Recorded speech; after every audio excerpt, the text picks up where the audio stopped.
kuyambira chaka cha 2020 komiti ya public appointments ya nyumba ya malamulo yakhala ikuyendetsedwa ndi a Joyce Chitsulo. Dzina langa ndi Alinafe Mlamba, ndipo lero mu NBC exclusive tikucheza ndi phungu wa nyumba ya malamulo amene ndi wa Mwanza West. Takulanja zomwe kwambiri madam. Mwakhala wa pampando wa komiti imeneyi, tangotifotokozerani kuti chimakupangitsani ndi chani kuti muzigwira ntchito yanu yochilimika. Makhala tikuonani ndithu mukulemba anthu ntchito, enanso makhala mukuwachotsa anthu ntchito nthawi zinaso, penanso kuabweza. Chimakulimbitsani mtima ndi chani kuti muzigwira ntchito imeneyi mochilimika tsiku ndi tsiku? Zikomo kwambiri chifukwa cha funso lanu. Mwina ndingonena pang'ono as a matter of background kuti mwina anthu atitsatire bwino. Ku parliament kuli ma committee 4 amene ali okhazikika ndi lamulo kapena kuti constitutional committees. Committee yoyamba ndi public appointments committee yomwe ine ndili khala pa mpando wake. Yachiwiri kuli defense imene imayang'ana za chitetezo, ndi kuli legal affairs committee imenenso ndi committee imene imayendetsedwa so mokhudzana ndi malamulo, komanso kuli budget committee yomwe imapanga za chuma. Makomiti 4 amenewa ndi makomiti amene timanena mwenda ndi namuti constitutional committees. Ndi makomiti amene amayenera kutengera lamulo kupatula mwina ya legal affairs for some other reasons, koma ndi makomiti amene amayenera kukhala kuti otsogolera wake akhala ochokera ku chipani chomwe chili chotsutsa boma kapena kuti chimene sichili mboma for checks and balances. Ndiye ineyo 2020 mmene mwanenera boma litasintha kuchoka ku DPP after my election ina zisankho za president zachibwereza, DPP inapita ku opposition. Pachifukwa chimenecho ineyo ngati membala wa public appointments committee nali ndi mwayi kuti ndikhoza kuima nawo pachisankho ku committee kuja kukhala pampando. Ndinachita mwayi kuti makomiti members anzanga anandikhulupirira kuti ndikhoza kuwatsogolera. Ndiye mu 2020 anandisankha kukhala pampando wa komiti imene ya public appointments. Kufikira lero ndi komiti zimene chaka chilichonse kumakhala masankho mosiyana ndi makomiti ena a parliament. Kuli makomiti ena kumene kuchakatilekeze media ka agriculture ka chani social zimene zijoka khala chair umangokhala be chair utomangokhala suti chaka chicho samapanga masankho, chaka chikamata makomiti aja samapanga dissolve. Komano makomiti 4 ndanena kuphatikiza ya public appointments ndi imene imati chaka chikamata chaboma muje makhoti komiti yonso yatha muchitenso kusankhaso. Nde ineyo nachita chisomo kuti chaka chikamata itatha 2020 kufika 2021 anandisankhabe anzanga aja kuti ndipitirize kukhala chair. Chaka chinachonso anandisankhaso choncho, chaka chinonso andisankhaso kuti ndipitirize kukhala anandisankhaso kuti ndipitirize kukhala pa mpando wa komiti imene.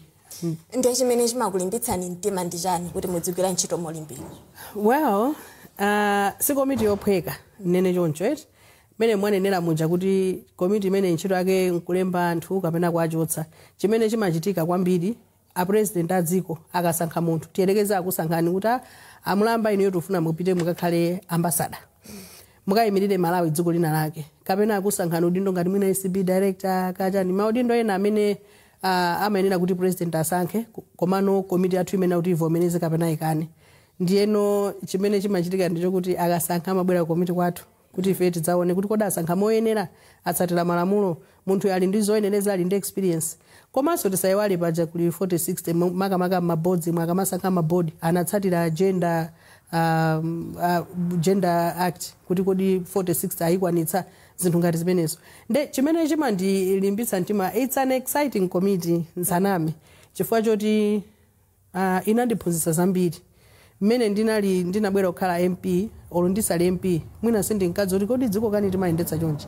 Ineyo chimandisangalatsa foti ndimamva kuti ndikutenga nawo mbali kuyendetsa dziko la Malawi. Chifukwa ngati komiti yathu ikumanena kuti awa mwakuti ndi kuti ifeyo tili mbali imodzi ya decision making zomwe zili zosangalatsa. Chimandilimbitsa mtima kwambiri. One, ndimaona kuti support ya makomiti members anzanga. Munthu ngati chairperson sinde kuti umangopanga decision wekhayi, umakhala kuti enaso mamembala amukomiti muja mukupangira limodzi. Of course chair umapanga lead, definitely you lead. Pali zina zimene mwina sinimapita nazo komiti ndimathaka ndipasa kumbali kuona kuti papa I think malamulo sanayende bwino, ngati chite kwachitisa manyazi ya anthu kuti yakuti ana akanafa chakuti matusana boma to apa simunasankhe bwino tabwerera nadzoni mukakonzenso nde kwambiri chimandilimbisa mtima ndikuti lamulo limakhala kuti tikulitsatira tugwira ntchito parliament inatipasa staff yabwino ifeyo komiti athu siku manopanda loya wa parliament timakhala kuti nthawi zonse loya ali pambalipa chifukwa kwambiri timenewo kuti titsatire malamulo chifukwa nkhani imakhudza anthu unchosa ntchito kapena umulemba ndi kuti usasokoneze umafunika kutsatira lamulo komanso like I said support ya mamembers anzanga komiti zaka zoyambirira muli pa mpando umenewo achitsulo amadziwika kuti ndi mzimayi wovuta simumanyengererayi mabweza anthu komanso mmatheka kuavumiriza koma zaka zakumapetozi mukuoneka kuti yayi mwayamba tikhaninoti kusungunuka choncho chimene chinasinthanira zikomo kwambiri ndifunso labwino ndinene kuti mwina ndi ganizo la anthu eti kapena kuti ganizo lanu kono kuti zaka zoyamba mavuta chomwe mudziwe chakuti boma likasintha ma appointments amakhala ambiri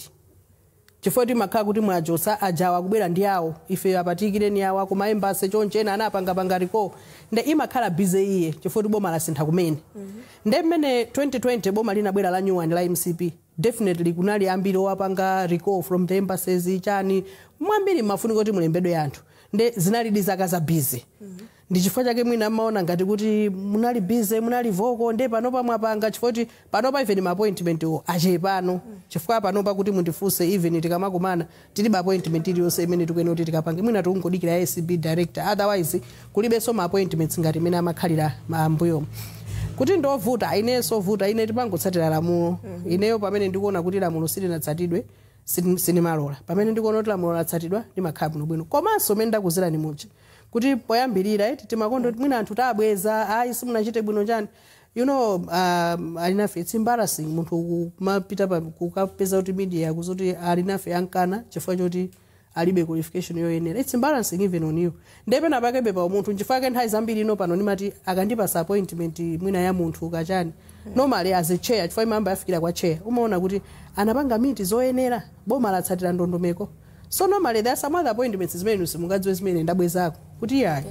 madam SPC andithokoza kuti amamva tabwererani apapa ndikuona ngati sipanainde bwino simunatsateni awata asintheni komweko asachite sovutika kubwera ukomiti kuti afike poti ayaluke kuti yayi tapanga mwakuti because there is always life after politics so I'm always careful yeah mwachula SPC kodi pali ubale wanji pakati pa inu ngati phungu komanso wapa mpando wa komiti imene ndi office ya SPC mmagwira ntchito motani zikomo kwambiri mwafunsa kusala bwino chair wa public appointments committee ufuna usafuni umangwedera ugwire ntchito ndi office ya president chifukwa amene tanenera muja ma appointments amene amabwera kwa ife kwa akana kapena kwa avomereza amachokera ku office ya president ambiri kupatula mwina maudindo ngati ya ombudsman kuti timalemba tokha mwina director wa legal aid ujena ja declarations awondo timapanga tokha advertising kumalemba anthu aja koma kwambiri ma appointments amakhala kuti wapanga ndi head of state nde ufune usafune umenera kuti anthu amene aja ukhale kuti ukugwira nawo ntchito ndi chifukwa chake ndikunena kuti nthawi zina zilipo zoti ndikaona appointment ndimata kwa madam SPC I think apapa bwanji apapa ndikuona ngati sinapange meet criteria apa mwina sipanateni and she's always you know accommodative to say I think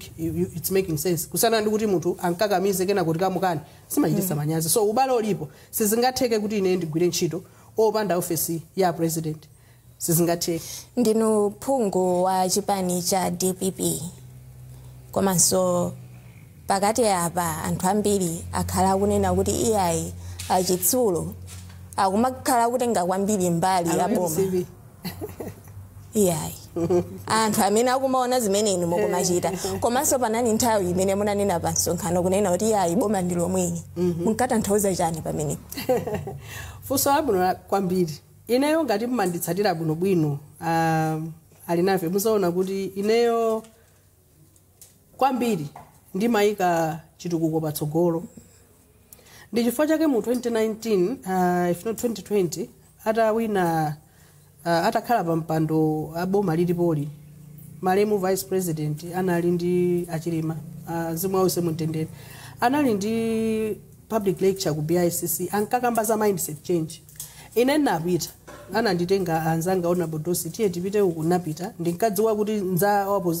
aboma sindiwenera ine ngati wa DPP kutengera ndale koma unaona kuti nzadziko I even commented kumene kucha nadzuka ndithu kupanga so comment yanga yosonzo kuti tikuyena lifenga ta Malawi tisinthe maganiziro chifukwa ineyo ndimakhulupirira kuti tikapanga kampeni tikavota owina akapezeka nthawi ya kampeni yatha tiyambe nkhani ya chitukuko chifukwa Amalawi amatikhulupirira ndi maudindowa kuti titukule dziko lathu titukule madera osati tizingopanga ndale throughout nde ineyo munthu akachita bwino ndimamuyamikira ndifake muna ndimva mwina ndimathokoza sizobisa kunoko kuli Mwanza stadium yabwera munthawi yawo ndiwena ndathokoza mukapita kwathu kuma secondary school tukumanga choncho zina ndi zina ti ma health post chani CDF inakwera ndiwena kuti ndithokoze facho kuti Amalawi ndimakhulupirira kuti ifeyo kwathu kuno Mwanza West constituency sitimadya ndale ife timafuna chitukuko ndengati munthu achita bwino tithokoze ndifake pakakhaso tisipanaende ndi maneno tisipanaende ndikuona ngati apa mukanapanga chonchi chimene chimangofunika ndikuona ngati ndikuti tizitha kusiyanitsa nkhani ya zipani ndi nkhani ya dziko chitukuko cha dziko tikakwanitsa kusintha ifeyo kaganizidwe zathu ndikuona ngati dziko zokhala zotithandiza chifukwa chimene chimapangitsa we pull each other down kuti ikabwera election ina azaone kuti unake sanachite bwino koma ineyo simene ndimaganizira ine ndimafuna ndione kuti kodi ndikamatha 5 years yanga 6 years yanga in office Mwanza West kukha kwabwera zitukuko zanji zimene kunalibe nthawi imene so ngati boma likundibweretsera ine ndikupita ukapempha ifako kapempha nkomweko nanga ndikapemphako ndifuna sukulu nkapemphako ndifuna chipatala nkapemphako nkomweko so ngati andibweretsera ndikwenera ndidzuke ndinene zikomo kwambiri mwandibweretsa chimene ndimafuna for the benefit of anthu akwathu Mwanza West constituency mawo kuti simudya ndale makonda kuwagwiritsa ntchito kwambiri kodi mukamakamba zimenezi mufuna kunena kuti chitukuko ku Mwanza West chikuyenda bwino funso labwino kwambiri ineyo kuti mundifunse ndikuzani kuti chikuyenda bwino mmene ndimakhala phungu mu 2019 ku Mwanza West tikakamba nkhani ya umoyo kunali Thambani Health Center yokha panopa ndi ma health post atatu Kalanga Health Post, Chimbwinda Health Post, Kaira Health Post. Zandithangatira ndi CDF inakwera icha. Ndiwenena ndithokoza. Ndiwenena ndinene kuti chitukuko chikuyenda bwino. Ni ma secondary school ndikunena pano tikumanga thetu la CDSS ndi CDF. Tachita mwayi ma Germans atithandiza tinapempha join kuti thandiza mogwizana ndi boma kuti mangira so secondary school now we are doing 2 secondary schools. Ma bridges nkhani. Tikupanga ndithu zinthu zomaoneka ma CBCC chani zikuoneka kuti tikupanga zinthu zikuchitika. So for me ndikuona kuti tusuntha. Therefore ndikuyenera ndithokoze chifukwa ndi kuti boma sili kuti yang'ana kuti uyu poti ndiphungu otsutsa uyu ndi chani nawonso sakutenga ndale kuzika patsogolo atenga chitukuko kuchika patsogolo chifukwa nawonso akuzindikira boma MCP kuti mmene anawina 2020 mucha anawina no ndale zinatha pano patu kule Malawi so I like the idea yoti ndale pambali tipangeni chitukuko chifukwa kini makondo kuti ndale sitimadya chifukwa ine ndikuona kuti kwathu kuzinthu zikusintha anzano a DPP akumakuninani kukudandaulani kunena kuti munadyetsedwa pansi mwauza chana Malawi funso labwino kwambiri ndizomvetsa chisoni eti kuti wino akanga maganizo kuti munthu ungadye banzi kuti upange china chake mmene ndanenera muja kuti ineyo I've turned down ma committee kwathu ma appointments ambiri komanso komitiyo muliso a DPP olemekezeka atu Shadrack na Malomba ndi membala wanga wapake olemekezeka Benipiri nda membala anga apake ndipo ti decision itimangopanga ngati committee ndoti nawonso anadya nawo mabanzi pena pake kumangokhala kuti reasoning ineyo sinimakonda ndale za phokoso ndale zotukwanana ndale zonyozana ndale zopezerana dzifukwa ineyo I am not that type of a person ine ndale zanga zimakhala za straightforward apa paenda bwino apa sipanakhale bwino pamene nakuteri that's why ndanena kuti ineyo alipo ma appointments ena ndi makana pano palipo ena sona mzoti inu munapanga nawo zachipani munapanga contest pa mpando wako ku region kwanu ku MCP sitilola kuti tikupange interview mukhale amene wamapiti so health service commission nice ya nawo zoti silipanga koma sindinapite pa yeye ukanoti amaya akuti akongeresi ndana apanga zakuti why should I do that ndimadzowa kuti kulimawa ukazatha wempiwo ndisakakumana nawo banja tukapena ananga akadzapita mu office mwa anthu amene aja kuti maya kwa anala Joyce Chitsulo anatipanga chonchi ayi sitipanga choncho we have to be professional nde ife committee yathu yapaki njanthu asoba mulibe mu anthu obalalika ndifake timapanga zinthu zathu mwandondopeko ndifake simudzamva ine membala wathu wapaki ndanena kale kuti mulana Malomba mwina kuchipana amalongolola koma ikafika nkhani ya business ya committee simudzamva kuti anatenga zakupaki yankhula kwatu mulima professionals timadziwa chimene tikupanga chifatu kudziwa kuti tutsatidwa ndi lamulo komanso tupanga chifake mwina committee amapanga vote for chairperson chaka chilichonse chifukwa mazoti chair ukakhala kuti munthu wako sugwira kuno bwino sungapitiriza kuti ndiko makomiti ndakutchulira ni follow aja dzoti wawa sathandiza dziko chifukwa ndi makomiti ofunikira kwambiri kunoko ku dziko la Malawi ku parliament kucha so ndinene kuti zodya bhanzizo ndi maganizo a munthu amene aganizira nthawi yodya bhanzi tibe tili ndi nthawi yokonza Malawi chifukwa Malawi ndi wathu tikulakalaka kuti kutsogolo kuiferika mapuma ana athu tikubereka pano ati zizukulu tathuti achina Joshua ndi anzawo azapeze kuti Malawi agogo anankonza Malawi ndi wabwino. Nkutheka kuti mwangotsegula kumene kanema yanu ino ndi NBC exclusive. Dzina langa ndali nafe Mlamba ndipo lero ndikucheza ndi Honorable Joyce Chitsulo. Khalani pomwepo.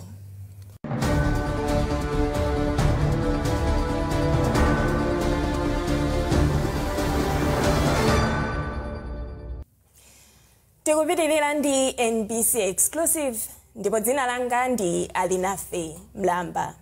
Macheza athu alero tili ku Mwanza West constituency kumene tikucheza ndi Honorable Joyce Chitsulo. Honorable, ubale wanu ndi aphungu anzanu a DPP ndotani? Funso labwino kwambiri. Ineyo kuti mundifunse kuti ubale nda personally ine ndilibe ndani. Ine ku parliament ndimacheza ndaliyense. Mwina ndi chifukwa chakenso mwina anthu amalephera kuti andimvetsetse. Chifukwa choti ineyo ndimacheza ndi munthu wina aliyense. Kuti mteo parliament munthu sakauza ndi Joyce ndonyamatira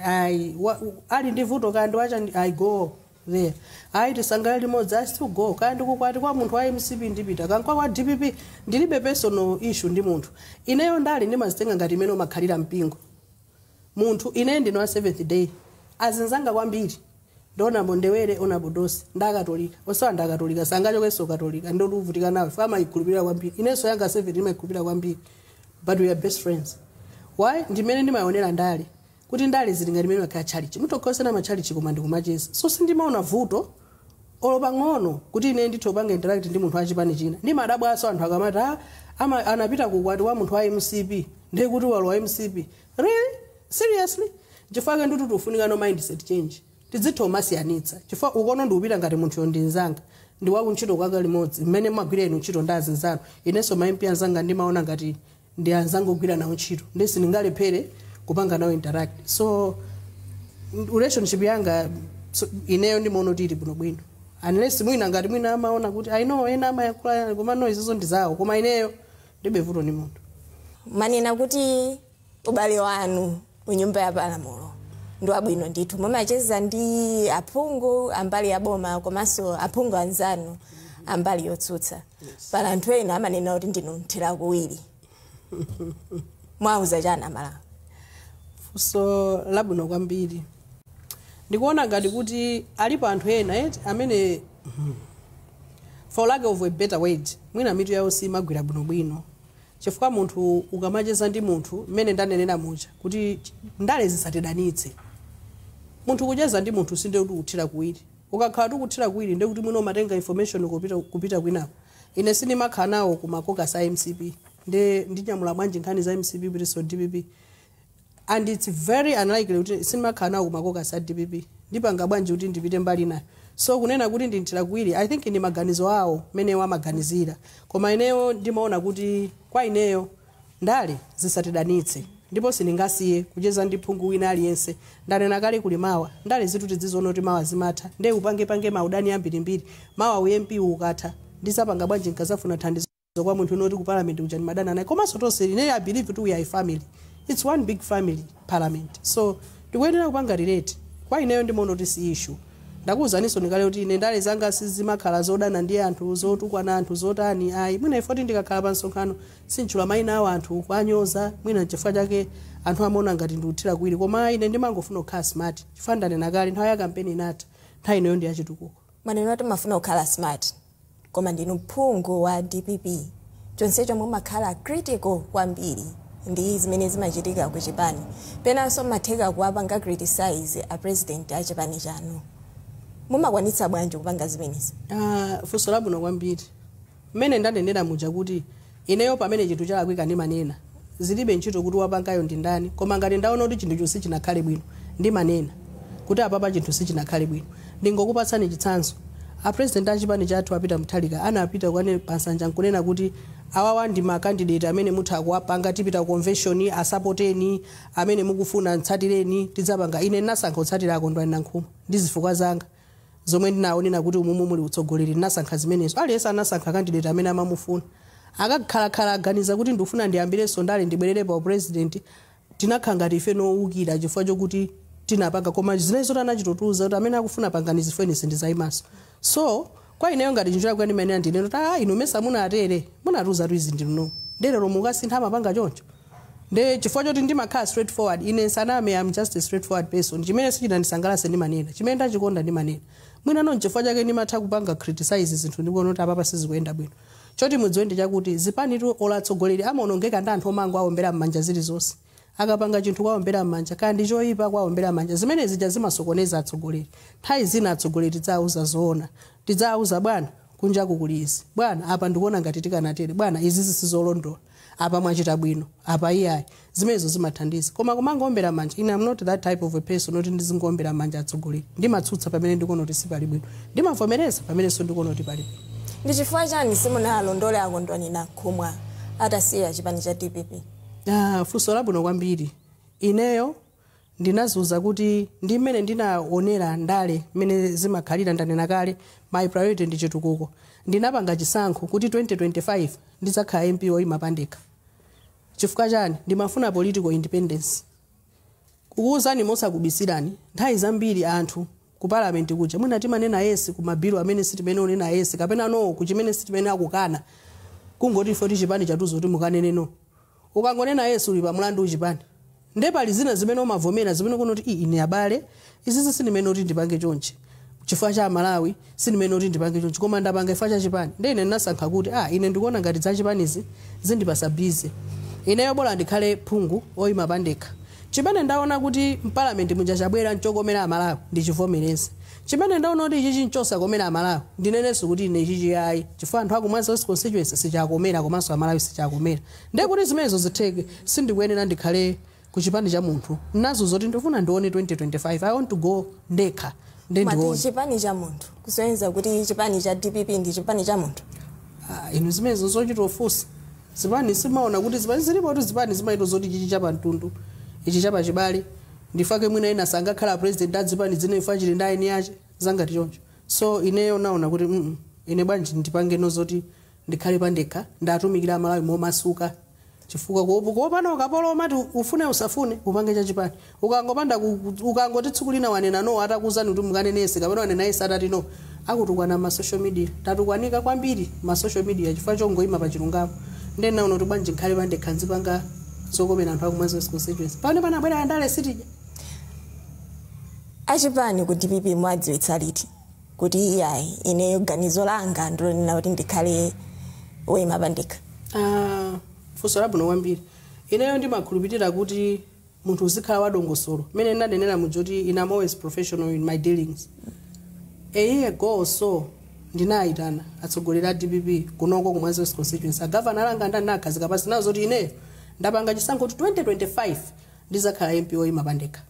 amene akufuna nditsatira tiyeni tizipanga za zoti tizakhala patoka amene akufuna kupanga maintain ali ndi ufulu napatsa mwayi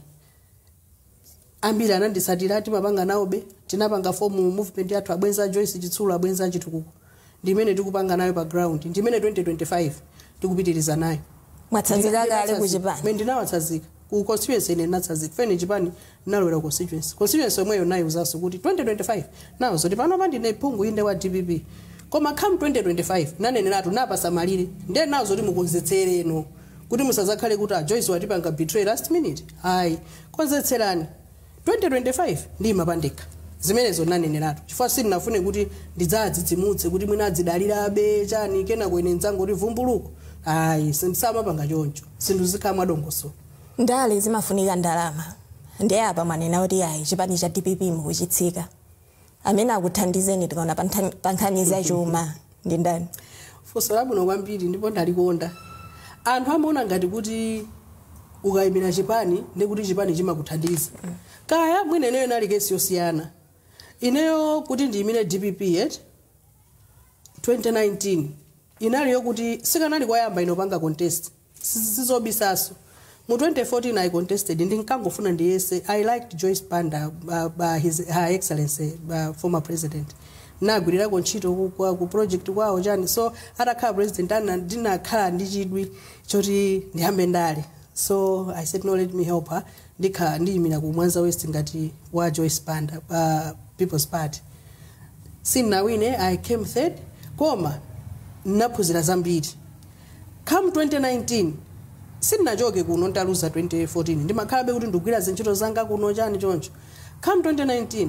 mafumu anati no, ife ku Mwanza West sinakhale konde MP wankazi. Komanso meta kuonera zintchito zako, I think we have learned a lesson. This time around iwe tufuna ukhale MP watu. So I had a lot of support already background and ndinkadziwa kuti ndikapanda kwina 2019 sinzapanga sodzandale mulungu sanafune, because I knew already my indications analipo kuti ineyo ndiwene basi. So mafumu anga anandithandiza, senior chief Ntache, senior chief Govert ne mafumu awo ndi anthu ako Mwanza naiti ufuna tiyese wankazi. So anthu amene aja ineyo ndi amene anandithandiza kwambiri osati chipani. Ndichifaka nthawi ina akatadzanena kuti ata ndilembera kalata section 65 ndithandiza kampeni ankayankhula zambiri nafunso kuti bweresereni invoice munene kuti munandithandiza ndi ndalama zingati ndibwezereni. Chifukwa kunena zona inafe ndinavutika. I struggled kuti mpaka nandiwine chifukwa ndimapanga ndeka. Nimagula salusa chipani ndi ndalama zanga. Nimakagula ma t-shirt ankope ya president athu IBM ndi ndalama zanga kuti chipani at least chipepe. That time kuti a former MP achibingu atapita ku UTM anayimaliza DPP. I struggled kuti ibwerere. Mwamwayi God gave me resources nakwanitsa kuti mpaka andi palibe amene anganene apart from honorable Nankhuma kuti anabwera mu constituency sango dzapanga nsonkhano pangira ineyo kuti ndi wa campaign palibe, ndinavutika ndekha. So mukanena kuti ndachoka chipani ndi ndalama azachani. Honorable Chitsolo, tathokoza kuti munatipatsa mpata tsiku lero. Inenso ndithokoze kuti munabwera ku Mwanza kudzacheza nafe kunoko ku Mwanza West ndali sitija. Ndikuthokoza zitukuko zimene boma likupanga ndipo apitirize kunoko kuti pangira zitukuko. Tufuna Mwanza West constituency akhalo tukuka tikamafika 2030. Zikomo kwambiri. Zikomo. Ameneyo anali Honorable Joyce Chitsolo kuno ku Mwanza West. Dzina langa ndi Alinafe Mlamba ndipo mudzakhalenso pomwepo Sabata yamawa pamene tidzakubweretsereni zina zangati izi muno mu NBC Exclusive. Mwakoma nonse.